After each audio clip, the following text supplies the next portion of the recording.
broadcast in Spanish where available using the SAT button on your television. The Jets have won the toss, and they will defer, which means that Cam Newton and the Panthers will get their hands on the ball first. A very, very pleasant afternoon here in Charlotte, North Carolina. When you look at the weather at different parts of the country, you better believe it. A beautiful day here in the 50s. Fields in perfect shape. But again, the Jets better get ready to play some flawless football. Nick Folk getting set to kick it away. Deep are junior Kenyon Barner. And they will not get a chance to run this one out of the end zone. And so the Panthers will start at their own 20-yard line, with Cam Newton completing 62% of his throws, 20 touchdown passes, 11 interceptions. He's also run the ball for almost 500 yards and 6 touchdowns. Kind of like a machine, Dan. Well, and a very large machine. That's you talk to every member of the New York Jets who very rarely see the Panthers. It takes you a while to adjust to how big a man Cam Newton is. 6'5", he looks closer to 6'6", nearly 250 pounds. A quarterback in a linebacker's body. He's going to throw. He's going to run. Falling forward to about the 23-yard line. Carolina's offensive line anchored by center Ryan Khalil in his 7th year out of USC. And Newton has plenty of weapons among his backs and receivers. Fullback Mike Tolbert, 6 touchdowns to lead the team, 4 rushing and 2 receiving. Greg, a good look there at the maturity of Cam Newton. When he breaks out of the pocket, he saw 2 Jets there, knew that there was no way he wasn't going to take a big hit, gave himself up and went down. That's a play that I think in his previous 2 years, he'd have tried to break a tackle and make something happen and take the hit. That's it. On second down, this is D'Angelo Williams. Williams running in left side, has a first down across the 30. Loves football, and he's going to be whistled down at the 31-yard line.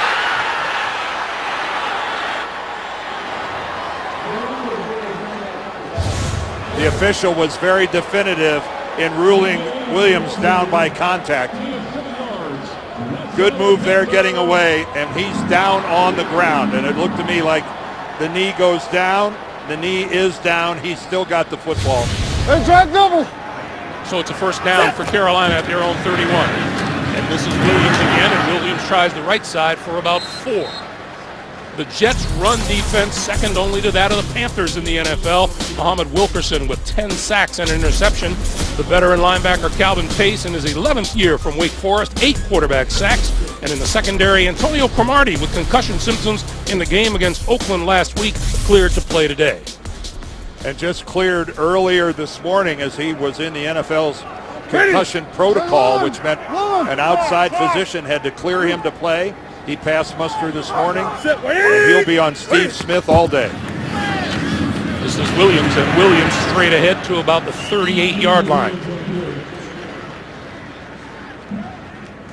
Cam Newton coming into this game with more than 2,700 yards throwing, 495 yards rushing, and add to that the few that he had to start this game. What a season he's putting together. Well, yes, and it's the maturity that he's bringing to the position now. And it's been fun to watch him grow. I know it's really been fun for Panthers fans to watch him grow, but it's in every aspect of his game, he's improving. That's all you can ask for. 3rd and 2. He's going to keep it and go nowhere. In fact, he loses yardage. Back to the 36-yard line, and Muhammad Wilkerson leading the charge. Well, this is an extremely talented defensive line, and this play takes so long to set up, and you can see the tight end Greg Olsen tried to block Muhammad Wilkerson, and Wilkerson just throws him on his backside and makes the play. Talk about a guy on his way to a Pro Bowl season. That is Muhammad Wilkerson, one of the premier defensive linemen in football. Brad Nortman punting it away to Kyle Wilson. Wilson on the run. Lets it bounce at the 20, and it takes a Carolina roll down to about the 11 or 12-yard line. Geno Smith and the New York Jet offense take the field for the first time after this. In the Jet huddle, Geno Smith, who goes to sleep and wakes up thinking about ball security. 20 interceptions, 4 lost fumbles, and yet he and the Jets still thinking playoffs. From their own 12-yard line. This is Ivory for a couple. On the offensive line, 4-time Pro Bowl center Nick Mangold, the steadying influence up front in his 8th year from Ohio State. And we will keep an eye on Santonio Holmes, who set the bar high this week by calling the Panthers secondary the weak link in their defense.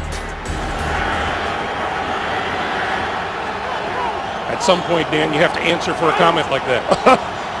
He really wasn't trying to be derogatory. No. Smith, outside. That catch is made by the tight end, Jeff Cumberland, who breaks free to the 20-yard line. The Panthers own the second-ranked defense in the NFL. Charles Johnson, the team sack leader with 8.5. A chance to see one of the fine young linebackers in the game in second-year man Luke Kuechly out of Boston College. And Carolina's picked off 16 passes thus far this year. Safety Mike Mitchell with 4 of them. There is Kuechly, who is, in the words of many, a tackling machine. Well, he's such a wonderful athlete. So fast, so quick, sideline to sideline. His coach, Ron Rivera, says the quickest first step he's ever seen. Smith on the run with a block. Has the first down and is out of bounds across the 30-yard line. You know, last week in the Jets' win over Oakland, Geno ran the ball 5 times for 50 yards. He ran for a touchdown, and he talked about that's just part of this whole process of him relaxing. You know, when you come out on a naked bootleg like that and you have that kind of success, you move the chains, but it gives your offense confidence, and it makes everyone on that defensive side of the ball slow their pursuit just a step. This is Ivory again, and Ivory a couple of tough yards. And Rex Ryan knows that Geno Smith has to use his legs. He is not going to beat a team by just being a drop-back quarterback. And you know, Geno was never known as a great runner at West Virginia. That wasn't, you know, running the read option wasn't part of his deal. But he's a good athlete, and as you saw right there, more than capable of making something happen outside the pocket. Here's Geno Smith now on 2nd and 8. In the face of a rush, he gets it away, and Holmes dropped it. And wouldn't you know it, the guy who makes the comment about the Panthers secondary has one bounce right off his chest. And you could work it against the rookie Melvin White. He just schooled White with that route. Can't say he didn't look it in. It just went right through his hands. The ball just ate him alive. 3rd and 8. With Bilal Powell now in the backfield for the Jets alongside Smith. Under pressure. And he'll go down inside the 25-yard line. Captain Munnerlyn coming off the corner. Well, Munnerlyn is going to come in from Geno Smith's right side, and there he comes off the corner. Other than picking, you know, there weren't enough people to pick him up. The Jets did a great job of picking up the interior blitz and everyone along the line. That's Geno's hot read, and he wasn't able to deal with it. Carolina continues its streak now. No touchdowns on an opening drive in the last 18 games. That's the longest streak going in the NFL. Ted Ginn Jr. The fair catch at his own 33-yard line. 9:16 to play in a scoreless first quarter here in Carolina.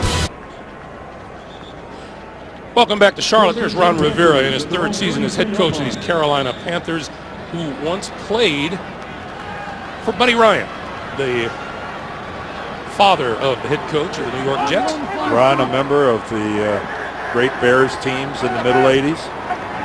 Super Bowl ring, Super Bowl champion with the Bears. On 1st down. Newton throws, sideline, complete. And out of bounds at the 43-yard line is the tight end, Greg Olsen.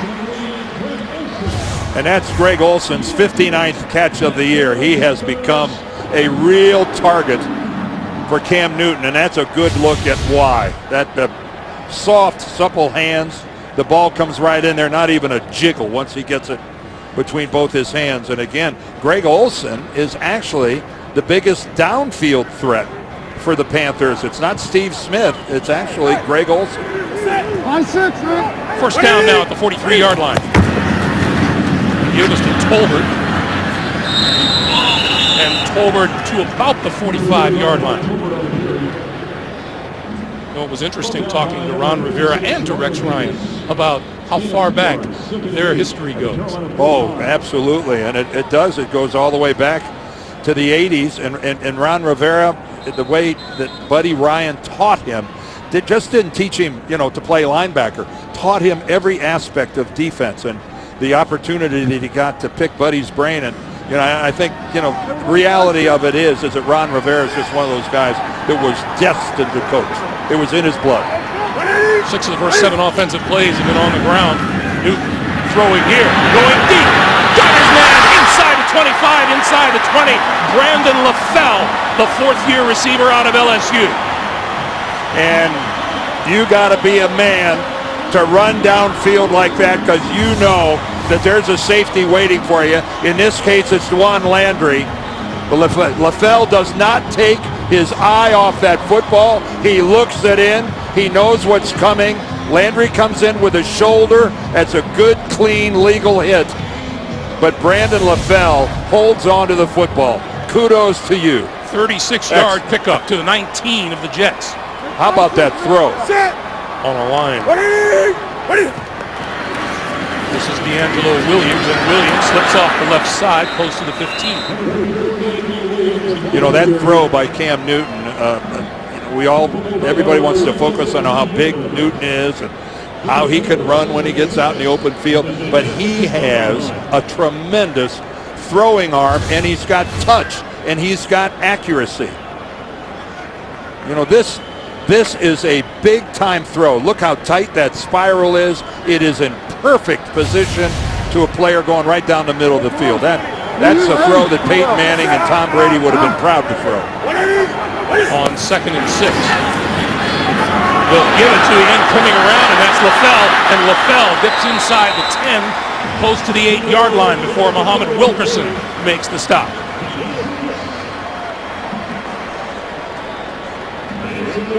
There's Ken Dorsey, the quarterback's coach, that's who Cam Newton hears in his ear, and Cam gives him all sorts of credit working with him. Of course, Mike Shula, the offensive coordinator now, was Cam's coach for 2 years. So one of the things that Cam has gotten to enjoy is continuity here in his first 3 years in the league.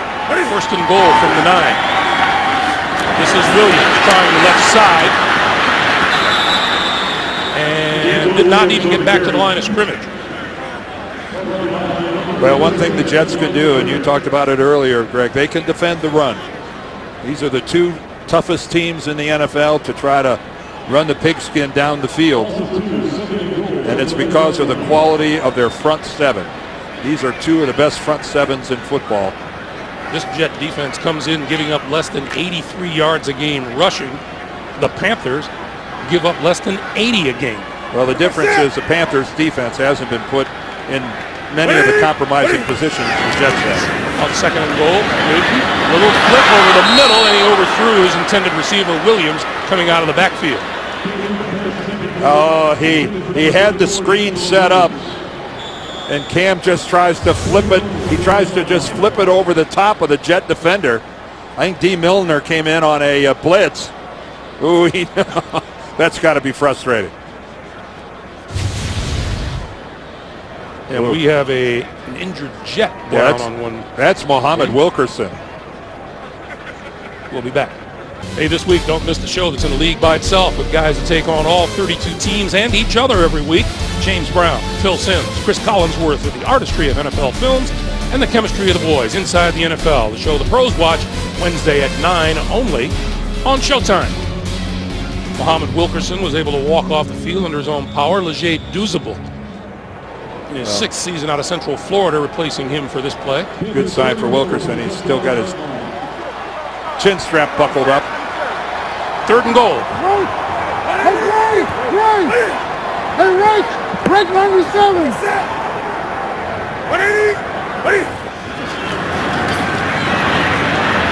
Newton with time. Oh, and then he gets hit and decked at the 19-yard line. Calvin Pace. Yeah, that's Calvin Pace again, who's just having a banner year here in his 11th season, working against Greg Olsen. And again, he's just waiting for Cam Newton to try to leave the pocket out the front door, and he shut it down for his 9th sack of the year.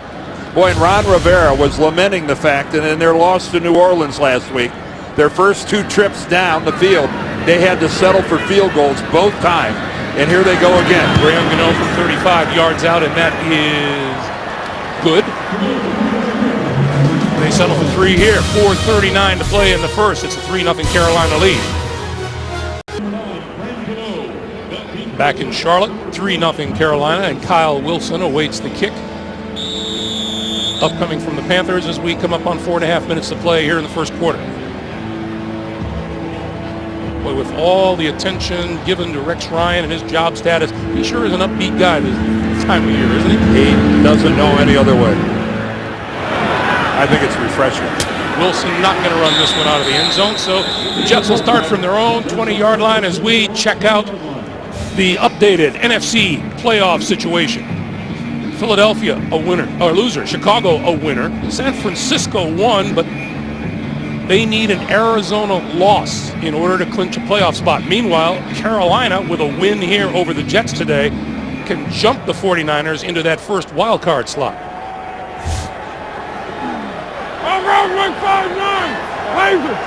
First down from the 20.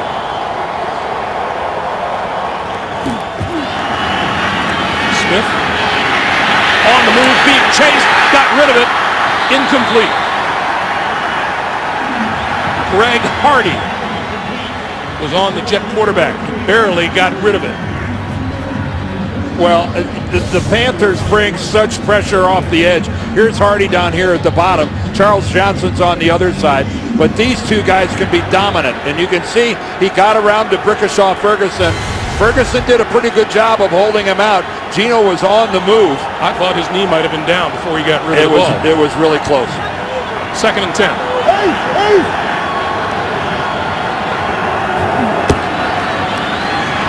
Howell for about 5 to the 25. Mike Mitchell coming up from his safety position to make the tackle. Now that's one of the things the Jets have to be aware of, is just the innate pass rushing skills of this front unit of the Panthers. It's not unusual for a team to have one really good edge rusher, but to have 2, and that's what they have in Johnson and Hardy. 3rd and 5. Smith with some time, throwing, and that's complete out across the 40-yard line to the 41 to David Nelson for a first down. David Nelson looks like he's a little shaken up as he heads over to the Jets sideline. You can take a look at working against Drayton Florence, number 29. And Florence, he's looking at Nelson the whole way and just really slow to break on the football. Good crisp throw by Gino. Good sharp throw. Coming this way is Salim Hakeem, just brought up from the practice squad and out of bounds across the 45-yard line. Blazing speed, Dan? Blazing speed. This is a guy who's run a 40 before in that 4.2 range. Has no NFL experience. I don't think he's got great hands, but Rex Ryan, smart. That's one way to get the ball in his hands. Get him out in the open field. The one thing you know for sure, nobody's going to catch him from behind. David Nelson back on the field on 2nd and 3. This is Chris Ivory. Ivory across midfield to the 47, and that's a first down. Well, here's Luke Kuechly. He's coming over. He sees that Santonio is getting into it with Captain Munnerlyn, number 41, and Kuechly, being the kind of guy he is, he's going to come over and try to let Santonio Holmes know, I'm watching. I see what's going on. I thought he was a really nice guy when we talked to him. Kuechly, I'll tell you what he is. He's the best middle linebacker in the game of football right now. In his 2nd year. First down for the Jets, and Smith to throw. And that one is complete. inside the 40-yard line to Nelson once again. And this is a good illustration of what the Jets coaching staff likes about Geno Smith. When he gets an opportunity, he can drive the football. You know, this is not bad coverage there by Drayton Florence. He's there fairly quickly. But he drives it. That ball is leaving a vapor trail on its way in. Another first down, this one to the 36-yard line of the Panthers.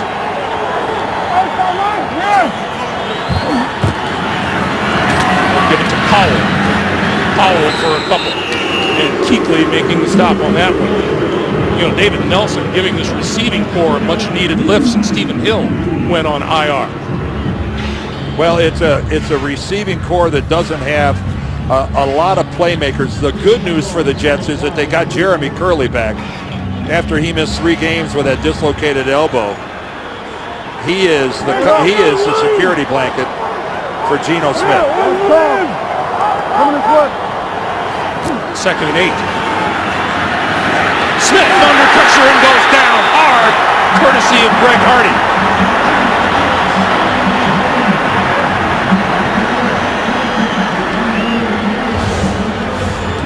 At the bottom of your screen is Greg Hardy, and he just gets inside the rookie left guard, Brian Winters. That's just, Winters has had a real up and down year, but he has got to stand his ground at the left guard position. You can't give the inside to a guy like Hardy who gets right into the grill of your quarterback. Not good. Now 3rd and 14. Smith across the middle, and that's well short of a first down. And that pass is completed to Bilal Powell. And onto the field will be the field goal unit. And this will be a long field goal, 50 plus. 54 maybe? 54 it is. Let's see if they get it off before the end of the first quarter. What wind there is at their back. I would think they'd like to do it. Snap off. The kick is on its way, and it is good. That was critical, Greg, that they got that kickoff before the end of the quarter because they had the wind at their back. That is a season-long 54-yard field goal for Nick Folk. And we come to the end of the first quarter with a 3-3 tie. Back to Charlotte right after this. This is the NFL on CBS. We get set for the start of the second quarter. There aren't very many teams that score a lot of points on the Carolina Panthers in the first quarter coming into the game. They had allowed just 21 in the first quarter, the fewest in the NFL. Well, nobody scores many points against them, period. As they lead the league, giving up only 14.5 points a game. That is really low. This is a short kick, and it comes down short of the 10-yard line, bouncing around, and let's see who covers it. Ted Ginn Jr. looks like he may have recovered. Boy, they made that a little more exciting than it needed to be. So it is Carolina ball, but deep in their own territory, as we remind fantasy football fans. Keep the excitement going all postseason with Playoff Challenge, now with bigger cash prizes. See the rules and sign up at cbssports.com/challenge. Well, the Carolina Panthers have a huge game here next week as the New Orleans Saints come into town. The Saints handed it to the Panthers last week in New Orleans, and a fear was that they might not be taking these Jets as seriously as maybe they should. I think it's apparent by now they got a ball game on their hands. Newton throwing to the sideline. Nice grab made by Steve Smith out there. And this, if Cam Newton isn't the spark plug of this Panther offense, Steve Smith is. Well, Steve Smith in many ways the leader of this team. Look at the way he goes back and just stabs that ball with his right hand and then redirects it back towards him. If Milliner would have been a little closer, and that ball was kind of tantalizing floating out in the air there. Number 1 in Carolina history in receptions, in yards, receiving touchdowns. He has done it all. This is D'Angelo Williams. Williams down at about the 17-yard line, and here comes Muhammad Wilkerson. Yeah, this is his first appearance back on the field when we saw him leave. The drive ended, and he wasn't in on the first 2 snaps of this drive. So that's the very good news for the Jets. Wilkerson, Harrison, and Sheldon Richardson, that trio up front, they are 3 stout, athletic guys. A lot of teams are jealous of that front. Well, and then you put Copels and Pace on the outside of them. You've got something. Newton now looking at a 3rd and 4. Under pressure, throwing, and that's complete. First down, Steve Smith, and more yardage across the 25 to about the 28-yard line. We were talking with Antonio Cromartie. Steve Smith is talking all the time, and we asked Antonio, do you talk back? And he says, I don't ever talk. No, he doesn't. He says he can talk all game. I don't care. But I'm not. I just never respond. That time, Steve Smith made Antonio Allen miss.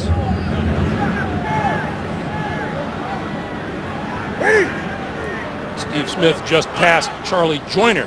And there he is with Antonio Cromartie about 18 inches away. This is Tolbert. And we got a penalty marker down on the far side of the field as Tolbert pulls his way out across the 30 to about the 32.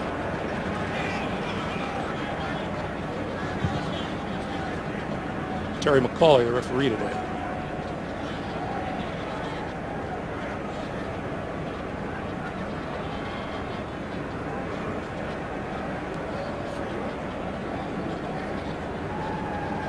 Illegal formation, offense. Wide receiver covered an eligible receiver. 5-yard penalty, first down. Well, sometimes the outside receiver won't be a yard off the ball if he's up on the line of scrimmage and he covers an eligible receiver to his inside. That's where that call came from. Steve Smith, see the Panthers are questioning it vigorously. Meanwhile, no play clock running yet. This is an extended conversation on the field. Well, normally when a player comes in like Steve Smith and pleads his case, he doesn't get anywhere with it. Right? He's got him talking. I'll give him credit for that. Meanwhile, this was a game that was going right along and then just hit a screeching halt.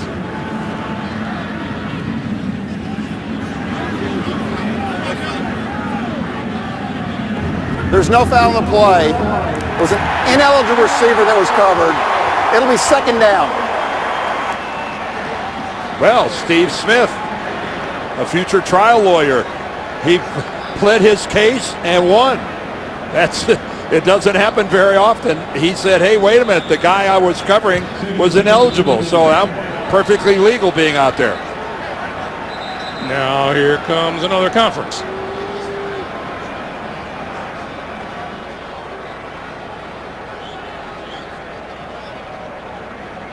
What took him so long to reach that conclusion? Terry McCauley's saying, let's reset the play clock and let's see if we can execute a play. It's been about 5 minutes since the last play. 2nd and 7. Hey, ready, rookie! Ready, rookie!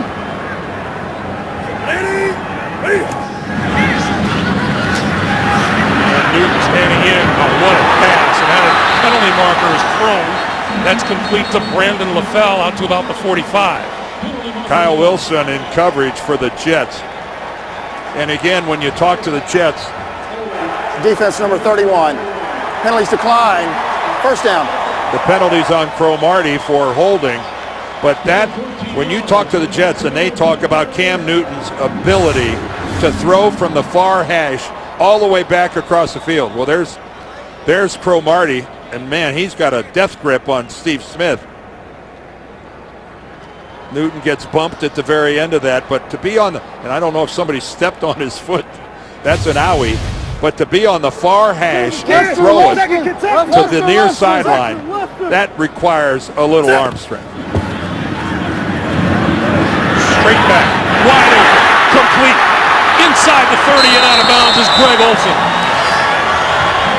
I mentioned earlier about Greg Olsen has really become Cam Newton's downfield threat. Steve Smith has 3 receptions of 20-plus yards. Greg Olsen now has 11 of those. Now that is, who would suspect that the tight end would be the go-to guy on the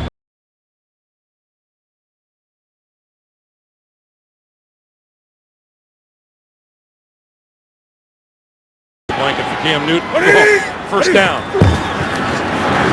This is Tolbert. And Tolbert fights his way close to the 25-yard line. When we watch both of these teams attempt to hammer the football up in there, they both know it's going to be tough sledding, but you've got to do it. You've just got to do it if you're going to make your passing game viable. I don't think you have expectations of running the football for 150 yards today, but you've got to make the attempt, even if it's only 2 and 3 yards at a time. Under 10 and a half to play here in the first half.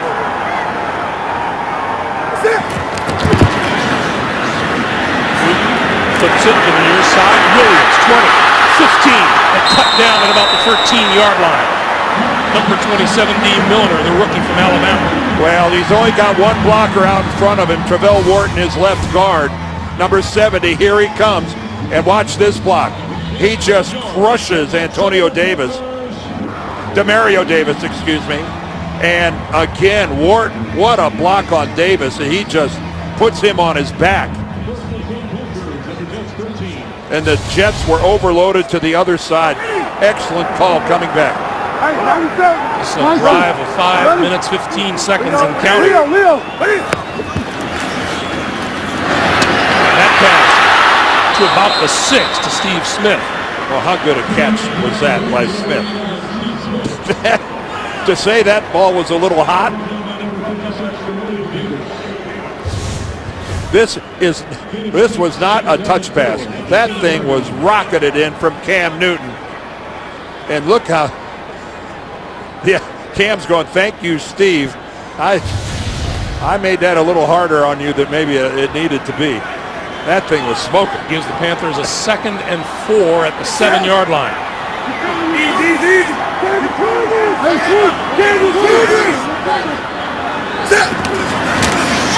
The pitch for D'Angelo Williams, left side, and out of bounds close to the 5.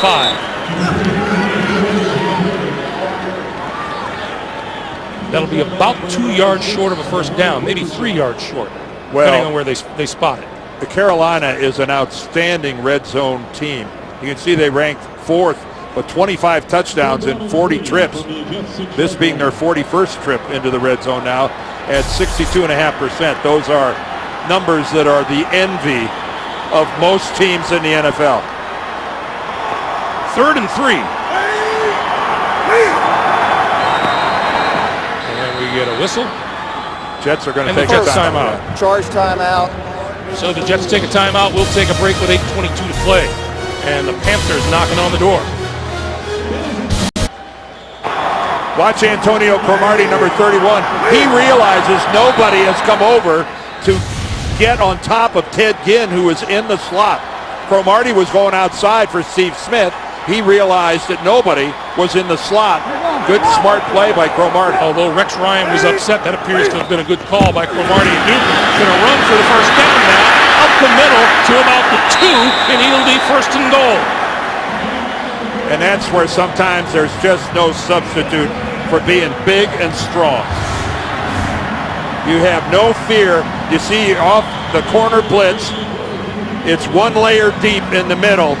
And Cam Newton, look, he gets in behind Wharton, and then he just knocks Wharton out of his way.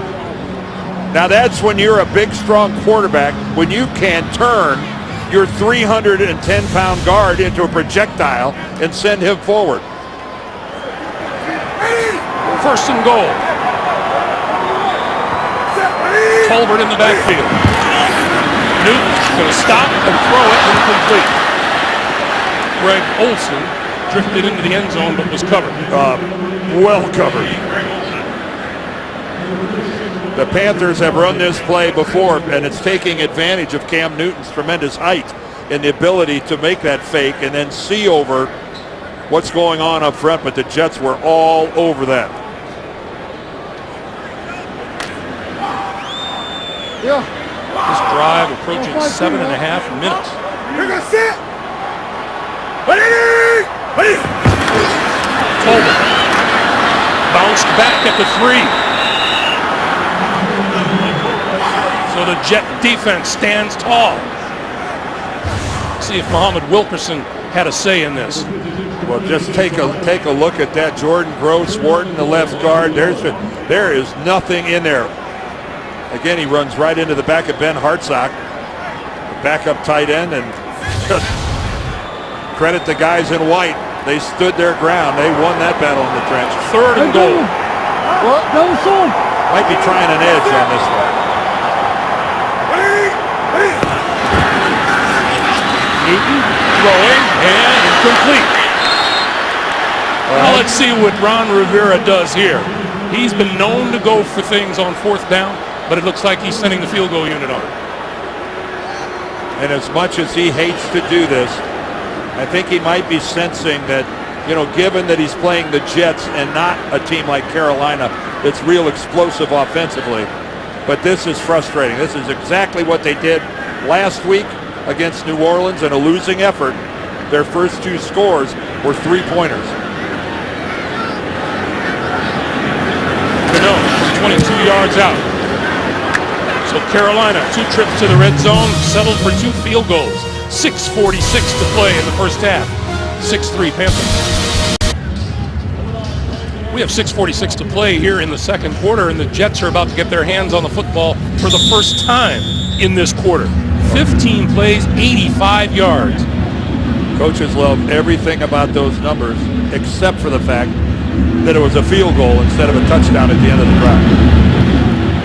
Kyle Wilson will not run this one out of the end zone, and so the Jets will start from their own 20-yard line when we come back to Charlotte, North Carolina. Hey, with the playoff races heating up, download NFL Mobile to get live video access to exclusive premium content on your smartphone. Call ** NFL to download or go to NFL.com/mobile to learn more. Message and data rates may apply.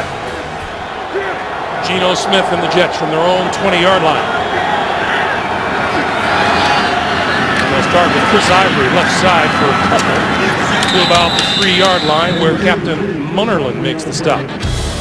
Well, Geno Smith has been taking care of the football, but he's been under some pressure. Munnerlyn comes in on the corner blitz, ends up with the sack. Greg Hardy doesn't get the sack there, but he gets it there.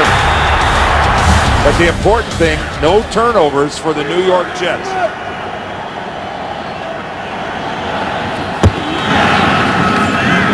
Smith on the move and just throws it away. It'll be 3rd and 7. Boy, well defended by the Panthers that time. They weren't surprised that Geno got to the outside, and he showed a little maturity. Sometimes you just got to cut bait, and that's exactly what he did right there. Get rid of the ball. Don't lose yardage. The Jets knew it was going to be a grind against this Carolina defense.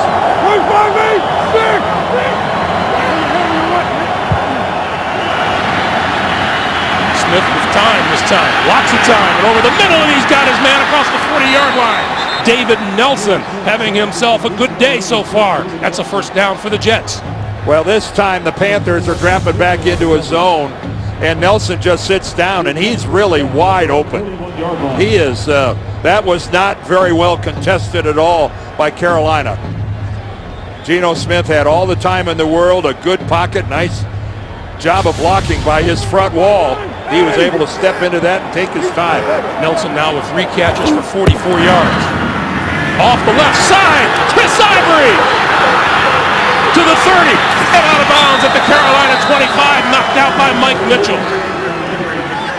Boy, is that a good looking play, and talk about being well blocked on the left-hand side. DeBrickashaw Ferguson gets a huge block, taking Greg Hardy all the way down to the inside. And that misdirection right there gets Kuechly caught up in traffic. That was really a nifty little piece of ball handling And a beautiful block. 35-yard pickup, and here's Bilal Powell. And Powell inside the 10 to the 9. It'll be first and goal. Mike Mitchell made the tackle there. And all of a sudden, this number 1 ranked rush defense is getting gashed. Just old-fashioned power football. That time left guard Brian Winters gets a good trap block. Mangold. Willie Colon, good job on the inside. And all of a sudden right now, you know, these guys from Carolina are going, what the heck is happening? They're not used to this. On first and goal. Ivory in the backfield. Ivory with the football, tripped up, and he'll lose a yard or so. Quinton Michael coming up from his safety position to help with the stop. And we have a Jet down. And that is number 77, Austin Howard, the right tackle.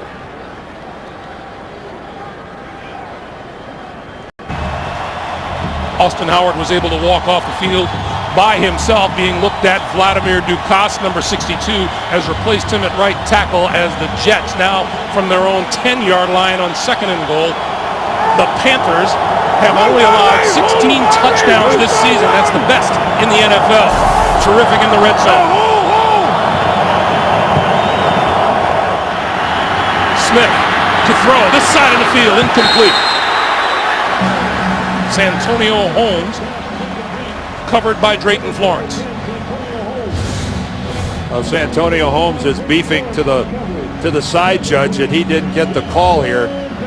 And there's no doubt that Florence has got his hands on him. And Holmes, he's really trying to sell it. I'll give him credit for that. He's throwing himself backwards, making it look like Florence pushed him. Marty Morningweg wants to come away from this with a touchdown rather than a field goal. Third and goal. Smith flips it out to this side, and that is incomplete, intended for Bohannon out of the backfield. Well, a good blitz beater is a screen, but that time Gino was never able to set his feet because of that blitz. And he wasn't able to direct a very good throw. And you knew there'd be bad blood this week when Santonio Holmes made that comment about the Panthers secondary being the weak link. He's the least surprised person in this stadium that they'll be jawing at him the entire game. But he'd better produce today. Fourth and goal, 28-yard field goal attempt by Nick Folk.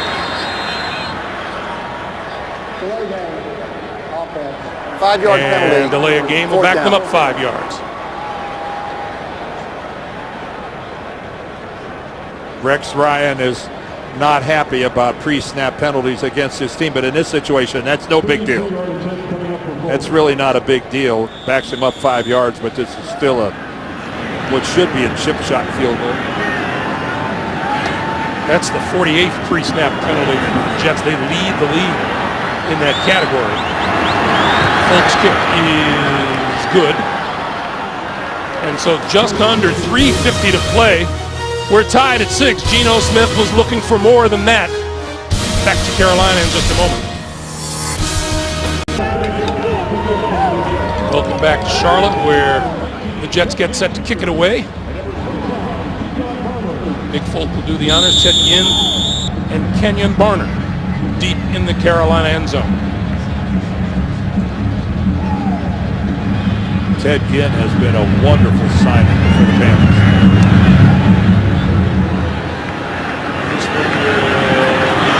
By Ted Ginn. Almost broke free out across the 25, and he's down at about the 27 or 28-yard line. Hey, tonight it's the most secretive and controversial spy agency in the world. So why did the NSA open their doors and speak to 60 Minutes? Find out tonight only. CBS. Well, Dan, there's no question the Jets have had their problems on the road this year. They come into this game having won just 1 out of the 6 games they've played on the road, and every one of them talked about how they'd love to get back to that feeling they had in Atlanta earlier this year. Well, Greg, not only have they not played well on the road, they have been competitive. And 4 of those losses were just outright blowouts. Newton spins around. DeAndre DeAngelo Williams, running room, midfield, and more. 30, down the sideline. DeAngelo Williams for the touchdown.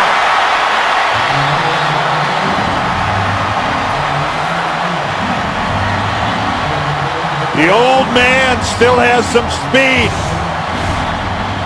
Well, first of all, watch the ball handling by Cam Newton, selling the screen to the left, come back with an isolated screen on the right. He gets a block from his center, Ryan Khalil, and then downfield, it's Brandon LaFell, number 11, who makes it happen. He gets on D. Milliner, and Milliner doesn't get off that block. Milliner has got to fight his way to the sideline to keep that from happening. 72 yards.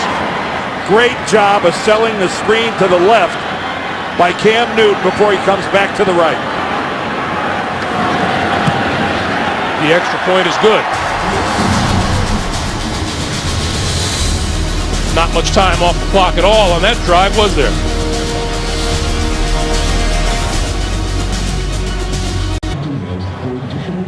Here's DeAngelo Williams, who's going to come out after the fake. But I want you to look at Ed Reed. Cam Newton sells this screen to this direction. Look how much he moves Ed Reed. And then Ed Reed, who's center field, takes a bad angle and right there comes in behind DeAngelo Williams instead of taking an angle to cut him off and force him back to the middle. But Cam Newton, talk about moving the free safety. He moved Ed Reed a good 5 yards with selling that screen to the other side. Carolina has had 3 plays today of 20 or more yards. They were last in the NFL coming in. A reminder for you, Thursday on CBS, No Mystery Why Elementary is a hit. Johnny Lee Miller and Lucy Liu star in Elementary, Thursday at 10, 9 Central only, CBS. We're seeing some big chunks of yardage considering we've got 2 top-flight defenses playing here today. Well, and the big surprise, the Jets and how well they're running the football. They've got 86 yards rushing already. Keep in mind, Carolina only gives up less than 80 all season long per game. So here's Geno Smith now. The Jets down a touchdown. Under 3.5 to play in the first half. They give us to Bilal Powell. And Powell for a few.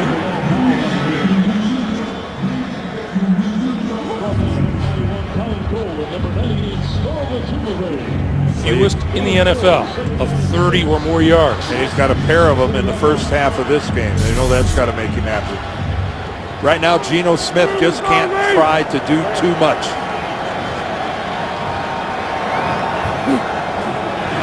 On 2nd and 6. Geno Smith going down, back to 17. Luke Kuechly. Well, Captain Munnerlyn comes on the blitz again.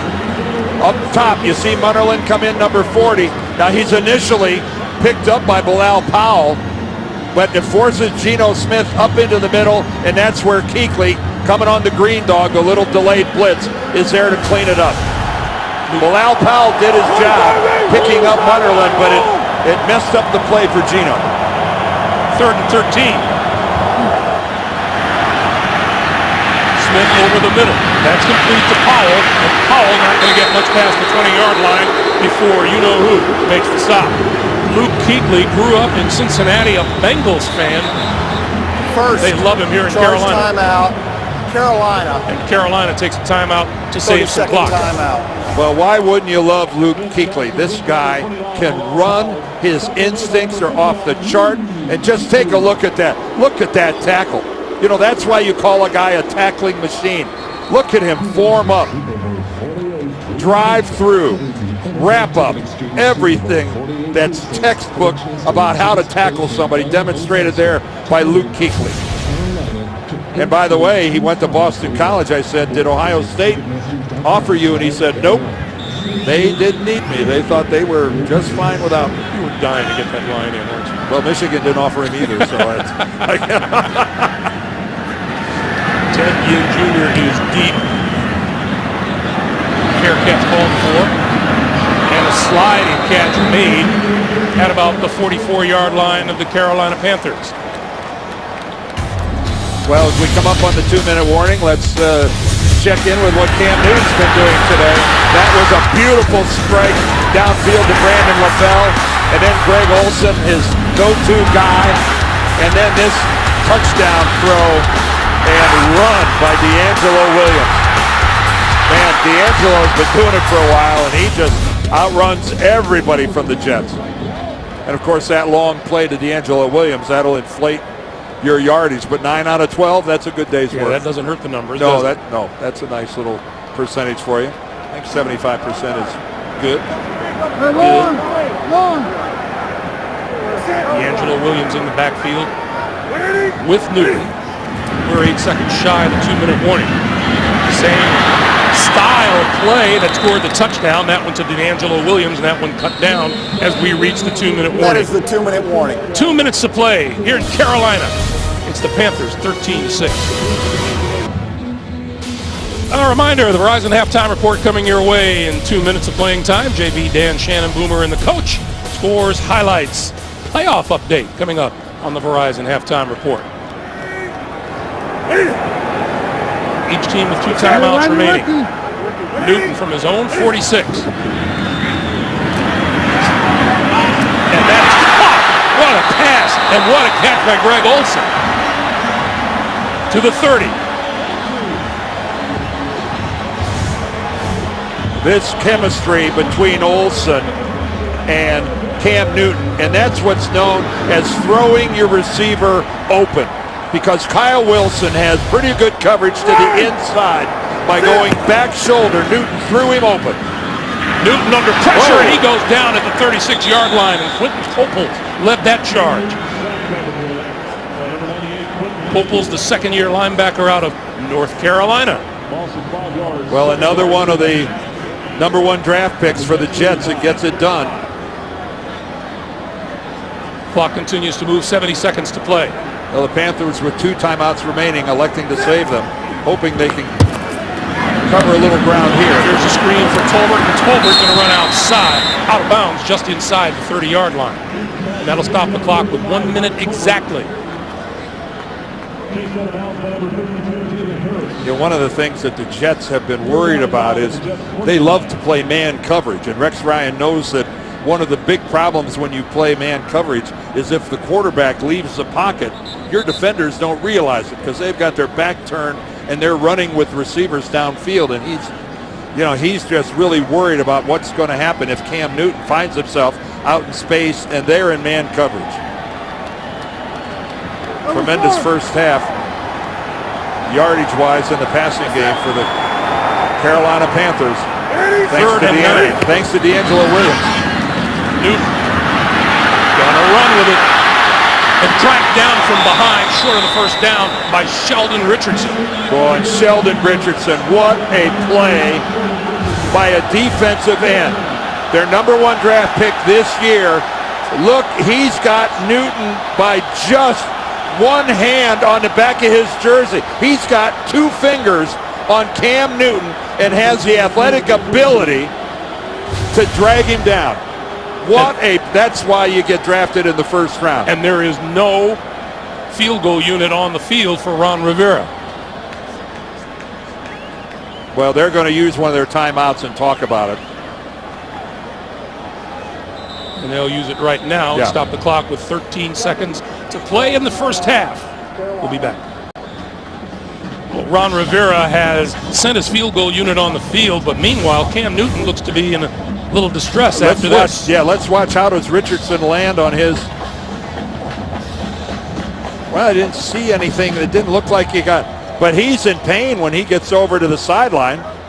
He's wincing there, but as he sat down on the bench, he was in some real discomfort as the Panthers medical staff came over to look at him. Meanwhile, the Jets use a second timeout here, and that was called just before the snap of the ball. So each team down now to 1 timeout remaining here in the first half as we check out the AFC playoff picture. New England a loser today. Cincinnati still to play. Kansas City is winning. Miami beat the Patriots. Baltimore to play tomorrow night.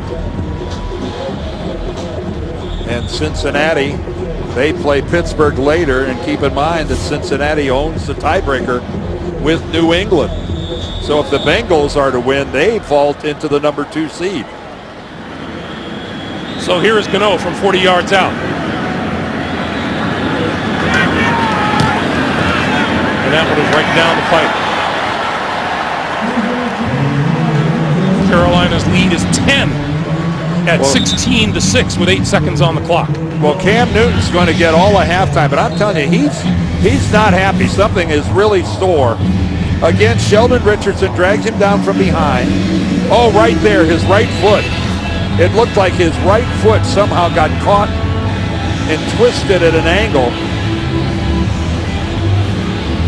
And again, I'm only speculating on that. It looked like his foot got caught, but Newton's going to get a head start on the team and head into the locker room. Right there. It looked like maybe his right foot, ankle, but there's no question Cam Newton's in pain. So he gets a head start for the locker room. And Cam Newton is a pretty stoic guy. That is unusual for him to be that expressive and showing some pain. He's a big, tough guy. You know, a paper cut under the nail ruins my week. Well, we could catch a million shots of you making that face. That wouldn't be newsworthy. Kyle Wilson. Will he run this one out? He will not. So Geno Smith and company will start from the 20-yard line. And you really don't expect much more than Jets running out the clock here and going to the locker room trailing by 10. Well, the Jets, not a turnover. Panthers don't either. Now, Geno Smith does have a huge arm if they just wanted to launch one down the field, but they're not going into the victory formation. No, Santonio Holmes to one side, Curley and Nelson to the near side. You know, maybe hope for a penalty. They'll run it up the middle with Bilal Powell. And with that, the first half will come to an end. See, if you're going to just run a play like that, I don't know why you just don't kneel on it. Why run the risk of injury? Or a scrum at midfield. So the combatants are separated. They'll take to the locker room and talk about it as we come to the end of the first half. Carolina scored on its last 4 drives, 16-6 Panthers. We're back with the Verizon Halftime Report after this message and a word from your local station. You're watching the NFL on CBS. D'Angelo Williams running room left side. Smith under pressure and goes down hard, courtesy of Greg Hardy. Running room, down the sideline. D'Angelo Williams for the touchdown. Welcome back to Charlotte, where the Carolina Panthers are leading the Jets by a score of 16-6, and the big play in that first half, Newton to Williams.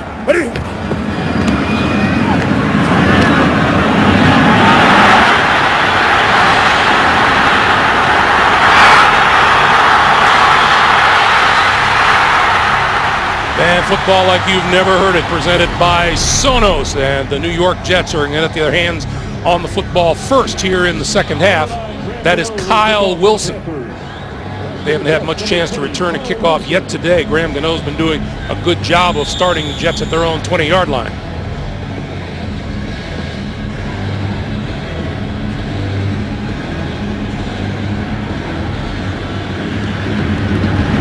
Wilson deep.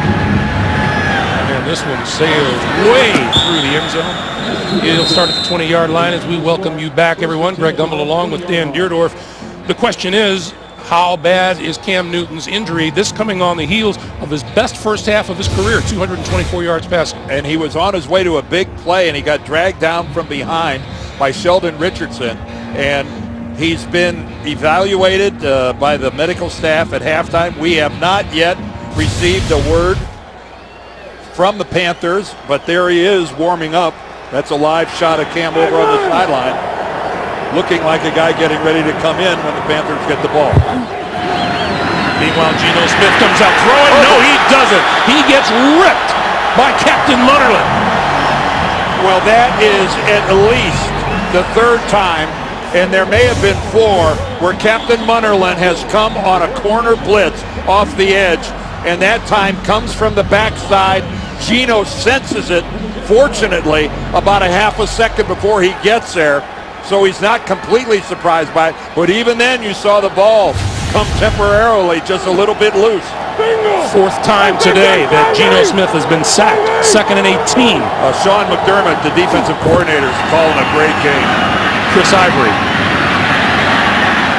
twists his way out to the 14-yard line, and Munnerlyn in on that stop. As you take a look at the first half numbers, you mentioned this at the close of the first half, Dan, neither team has turned it over yet, but Carolina, with if time of possession means anything to you, then the Carolina Panthers are the best in the league. Well, the turnovers, more of a storyline going in for the Jets because of their proclivity in doing so.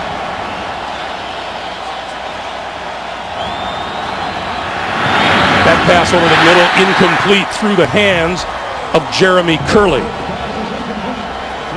Well, and in that situation, that Curley was open, and it looked like that throw from Gino wasn't quite as accurate as he would have liked. So there's Ted Ginn Jr., who came into this game number 3 in the league in punt return average, bringing it back an average of 13.2 yards a try. What's been surprising for Ted Ginn have been his contributions as a receiver. 3 years in San Francisco, he barely even mattered in the passing game.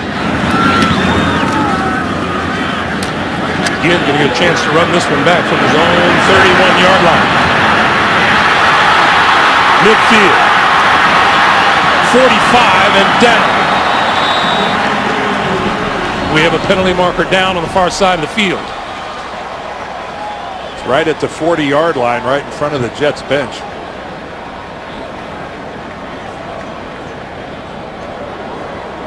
During the kick, holding, receiving team, number 32.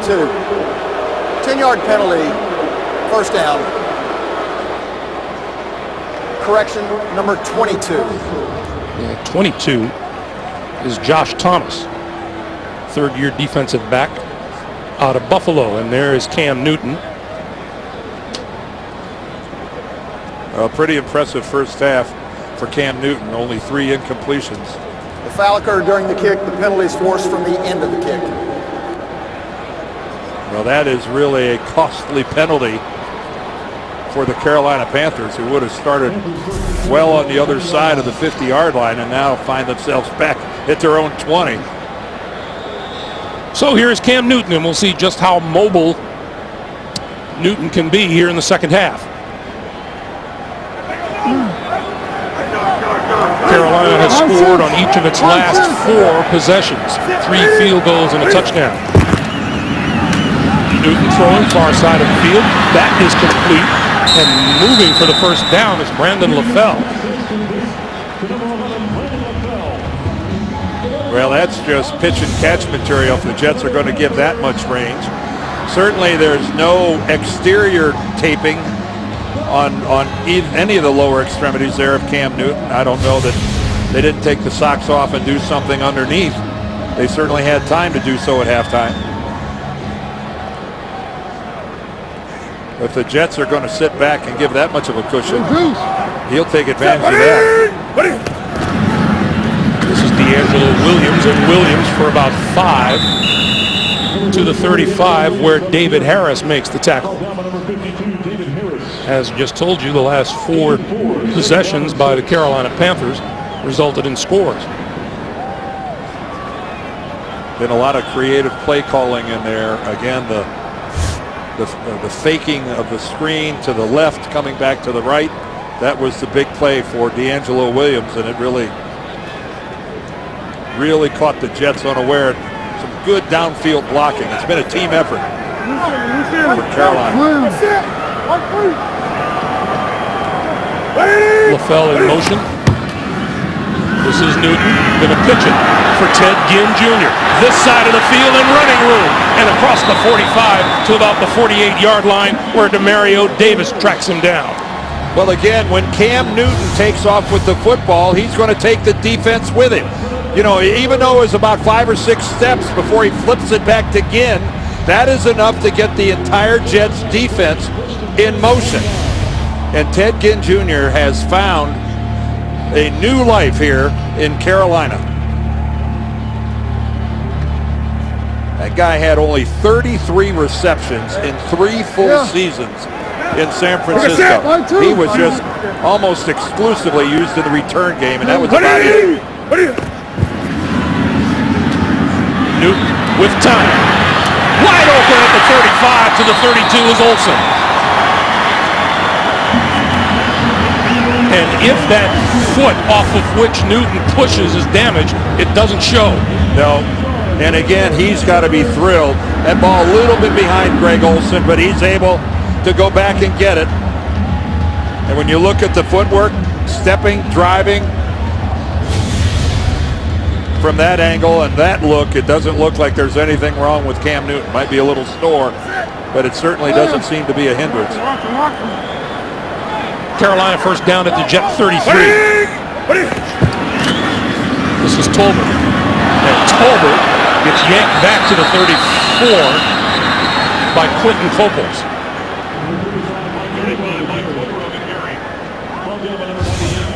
Quentin Coples that time right here. Is he going to come inside? Oh, I take it back. That wasn't Cole. That was Wilkerson I circled. There he gets him right there. Perfectly legal. Quentin Coples coming in off the bottom.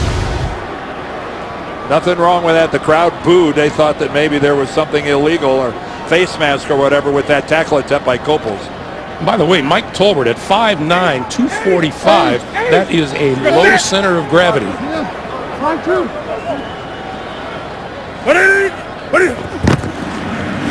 On 2nd and 11, Newton gonna run with it and slides down at about the 32 or the 31-yard line.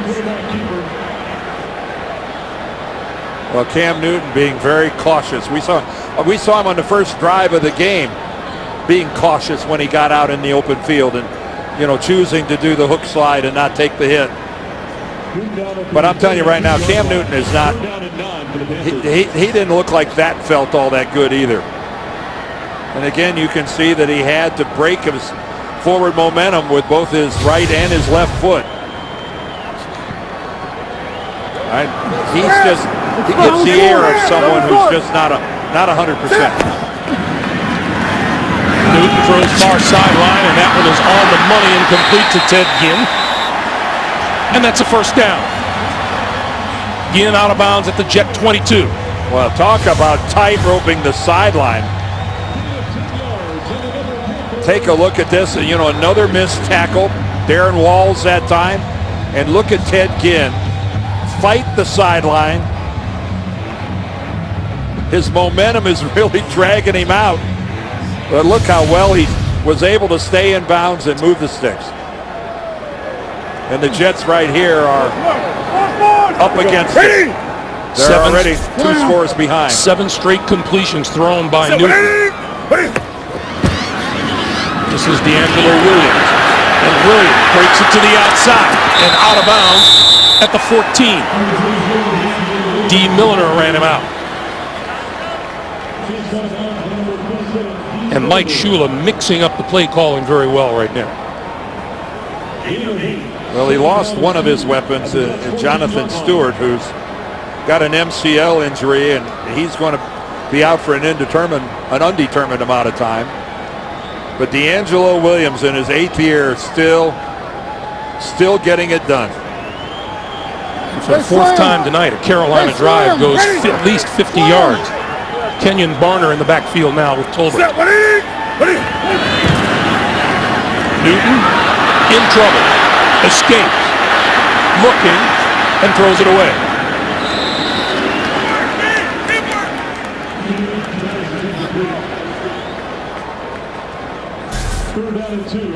So it'll be 3rd and 2.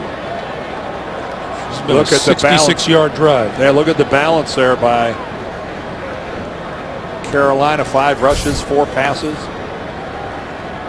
That time Cam Newton, when he came out, he was surprised to have Muhammad Wilkerson right in his face. And that was some little some little move he put on Wilkerson to freeze him and buy some time to get to the outside where he could just toss it away. That was pretty slick. 3rd and 2. Here comes the blitz. Newton throwing incomplete inside the 10-yard line, intended for Olsen. And Ron Rivera will he not send the field goal unit on? He has not sent it yet. They return to the sideline. Well, here he is. Now he's up by 10 points. He's got a 2-score lead. And again, I think this is just his feeling that the Jets offensively are not much of a threat to his defense. Carolina 10 out of 12 on 4th down attempts. Well, we might see how healthy Cam Newton is here. Newton pulls it down once, twice, and then gets hit. That is a forward pass, and it's incomplete. I think Quentin Coples was the guy who got in there on Newton. Good pressure by the Jet defense, and they'll take over on downs. 7:50 to play in the 3rd. Austin Howard is back in at right tackle. You'll recall he went out with an injury late in the first half. And Geno Smith back to work on offense from his own 14-yard line. They give us to Chris Ivory, and Ivory pulls his way out across the 20-yard line. Well, keep in mind, Greg, that so far in this game, the Jets are running the football at almost 7 yards a clip. So they've got, they're down by 10 points. They can't veer away from what has been moderately successful for them, and that's, well, their running game's being more than moderately successful. 6 points scored isn't successful, but they've got to keep running at this Carolina defense. They're having success doing so. Smith on 2nd and 4. On the move, and he's going to run. Looking for the first down. He has that, and out of bounds at about the 29-yard line, and we have a penalty marker down. Back at the 21-yard line. This was thrown on the opposite side of the formation. Holding, defense number 76. 5-yard penalty added at the end of the play. Automatic first down. That penalty is on defensive end Greg Hardy. Now, sometimes a defensive lineman will get flagged for grabbing a back, trying to come out of the backfield and get out in a pattern, and they try to fake it, act like he thought he had the football or something. The Jets have been a perfect 3-0 against the NFC South this season. They've beaten Tampa Bay, Atlanta, and New Orleans. First down now from the 34-yard line, and this is Bilal Powell for a couple.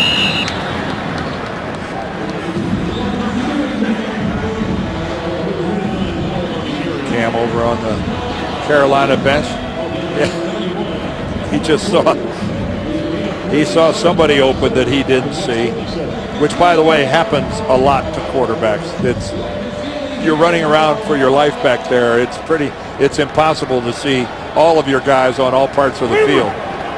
I think as a quarterback, that's just something you got to get over. It happens a lot. Meanwhile, Santonio Holmes, with that big pronouncement midweek, has no catches today so far. Smith to the near side, going to go deep. Has Hakeem and overthrows him and out of bounds. Well, the out of bounds was the bad part. That ball from Geno Smith was about 4 yards out of bounds. We asked Geno Smith, can he outthrow the speed of Salim Hakeem? And I think he said he did it once. He said he tried and couldn't do it, but did it once. But you got to give a guy a chance to make a play on it. You can't just throw it that far out of bounds. 3rd and 7.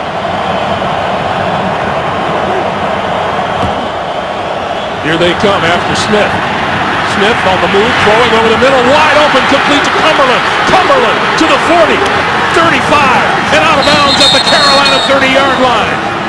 They'll mark it at the 28. Well, I think Luke Kuechly has the coverage on Cumberland, and this coverage is the part of the football game that Luke Kuechly is still trying to get better at doing. Now, it's impossible for me to say whether he had the primary coverage, as Gino pays a price for that completion. But Cumberland was really left all alone. He was a pretty inviting target for Geno Smith that time. First down at the Carolina 28. Smith on the move, throws the screen. This is Powell. Powell to the 20. Spinning forward to the 15-yard line. Great hands by Bilal Powell. I love a good-looking screen, but Powell has to go high for that ball. He's able to make the hands catch. And he's got three guys out in front. Mangold was out in front, Willie Colon was out front, and Tommy Bohannon, his fullback. And this is an impressive drive coming at a very opportune time for the Jets. New set of downs at the Carolina 15. We'll give it to Ivory, and Ivory for about 3, maybe 4 to the 11-yard line. Greg Hardy with the stop. You know, Greg, when Ron Rivera decided to go for it on 4th down back there, he did not envision that the Jets offense would pick this opportunity to come to life. And that's exactly what's happened. 2nd and 6. Ivory again alongside Smith in the backfield. Going to look through the corner of the end zone, and that's incomplete, and flags fly. And that is Santonio Holmes being covered by Melvin White. Well, he was being held by Melvin White. That's a form of coverage. Yes. Illegal though it may be. Pass interference. Defense number 23. Automatic first down. Number 62. Holmes makes his inside move, and right there, White knows he's finished. If he doesn't grab Santonio Holmes, and if he doesn't try to delay his going to the corner, that's going to be a touchdown. Good so the route. Jets, first and goal. Good route there, Greg, by Holmes. Sheldon Richardson in the backfield to block. He gets the handoff. Going straight ahead. And is stopped just shy of the goal line. I'm not sure he stopped yet. He finally falls into the end zone, but long after the whistles blew. All 6'3", 294 pounds. Look at him drive in there. Boy, and I'm telling you, he came awfully close to breaking the plane. Kuechly takes him on, and Kuechly's going, whoa, where did this guy come from? The problem is the ball was down there in that scrum. No way could you see that. Richardson still in there. In front of Ivory. He gets it again. Did he cross the goal line? No call yet.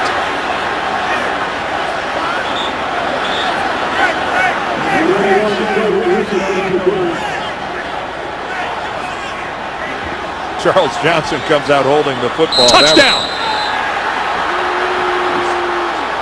Well, like all scoring plays, this will be reviewed, but keep in mind. Good luck with that one. Yeah, keep in mind, to be effectively reviewed, you have to be able to see the football.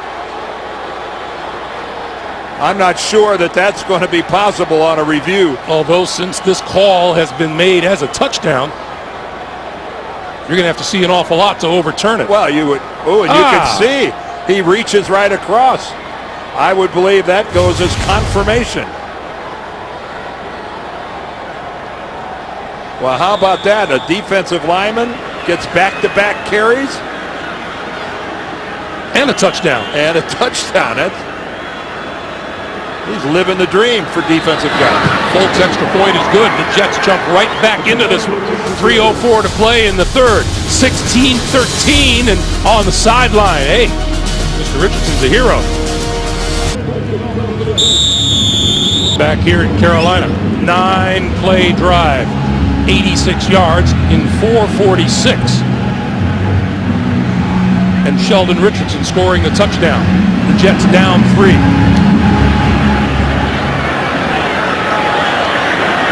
Taken at the 5 by Kenyon Barner. Out across the 20 to about the 22-yard line. 3 minutes to play in the third quarter. On fourth down, Ron Rivera and the Panthers went for it, didn't make it. The Jets came right back with the big guy for the touchdown. A rare touchdown scored on Ron Rivera's defense. And that explains why he's comfortable going for it on 4th and 2. You don't figure the Jets are going to go 86 yards and score a touchdown. Newton, this side of the field. That's complete to Olsen.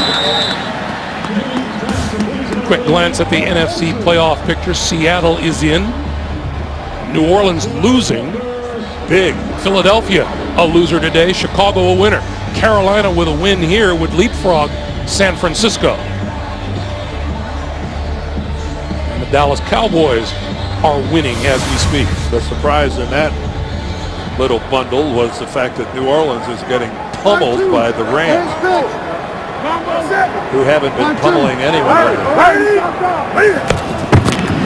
On first down, this is D'Angelo Williams. You know, we asked Ron Rivera about that penchant he has for going for it on fourth down, and he was very honest about it. He said he takes the temperature of his team, but he also has a pretty talented offense led by a pretty talented quarterback that he believes in. Well, and he went back the last couple of years and looked at situation. Every single one of them where he decided to eschew going for it and kick a field goal, and he said, you know what, I realized that I made poor decisions on some of those. And if I'm going to make a mistake now, I'm going to err on the side of being aggressive. This is Williams, right side, trying to turn the corner, and does. Breaking tackles. That'll be a first down for Carolina. D'Angelo Williams is running hard. Take a look at this, the old-fashioned sweep. Got a good block by his center, Ryan Khalil, and then he runs through a couple tackles. And that's Demario Davis, who's a really good tackler, and D'Angelo Williams runs right through that attempt. So Williams with a breather on the sideline now as you look at the total yards put up today by Carolina. Tolbert in the backfield. Tolbert gets the handoff. Changes direction. Comes this way to the 40. Well, they call that leaving through the back door, although we've got a flag thrown and it's coming back. Offense, number 67. 10-yard penalty, first down. That's Khalil, the center. The Pro Bowl center. And again, he looks up at the video board to try to figure out what he did. Because he doesn't know. You lineman, honest to goodness, what did I do? Well, of course, what stance would you like him to take there? It's not like he just has to do a victory lap walking around saying, I'm sorry, I held the guy. I think you guys look up at the scoreboard and go, which one did I get called for? Hey, sometimes they called you incorrectly. It was the other guy that held. First and 20. Deep drop for Newton. Running out of time now. Going to run for it. There's a penalty marker down. And he cuts it back, and he's knocked out of bounds short of midfield. And you get the feeling this is coming back. Offense number 70. 10-yard penalty, first down. That's Travell Wharton guilty of the hold. Man, and when the Panthers really need a calming drive to let their defense gather themselves after getting gashed a little bit by the Jets, to have, consecutive holding calls there. There's Wharton, number 70. You can see that he's got the arms all around Leger Douzable. And Dan, you get the feeling with the time running down here in the third quarter that we may be seeing a little momentum shift down on the field. Well, certainly that's what Rex's team did when they scored a touchdown, and now facing a first and 30. Now, if you want to see momentum shift, if a team gets out of a first and 30 and moves the chains, that's demoralizing. Newton in the face of a rush and almost threw the pick at the 40-yard line. Ed Reed made the dive for it. It'll be second and 30. And there have been various times in this game where Cam Newton has been forced to hold the ball for a long time. And you see his arm got grazed right there. Harrison put a hand on it, on his forearm while he was throwing. But Newton has struggled at times to find open receivers. Now, he's struggling because his receivers aren't open. So give the Jets a lot of credit there, but he's been standing in that pocket for long periods of time, sometimes taking the sack, oftentimes taking a hit. Play clock running down. Got the snap off. Give us to Tolbert straight ahead. And Tolbert is stacked up, and this Jet defense is fired up. Fired up. Copels and David Harris combine as the clock will run down here in the third quarter. What does the fourth quarter hold? We've played three here in Charlotte. Of the third quarter. 16-13 Panthers. Back after this message and the word from your local station.